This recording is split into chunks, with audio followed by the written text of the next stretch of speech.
ছাত্র ফেডারেশন এবং নিখিল ভারত যুব ফেডারেশনের পক্ষ থেকে আমরা বলেছিলাম ঝাড়গ্রাম শহরে আমরা লাল রেড ভলেন্টিয়ার গঠন করেছিলাম। রেড ভলেন্টিয়ার গঠন করার জন্য আমরা বলেছিলাম যে কন্টেনমেন্ট জোনে যারা আটকে আছে তাদের যদি কোনো প্রয়োজন হয়, কোনো খাবার থেকে শুরু করে বেবি ফুড, সেটা আমরা পৌঁছে দেবো।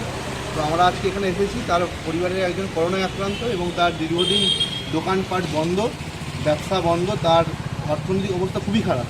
তাকে আমরা সম্পূর্ণ বিনামূল্যে আমরা আমাদের সাধ্য অনুযায়ী কিছু খাদ্য সামগ্রী তার পরিবারের হাতে, আমাদের এআইএস এবং এআইওএফের পক্ষ থেকে তাদের পরিবারের হাতে আমরা এগুলো তুলে দিচ্ছি।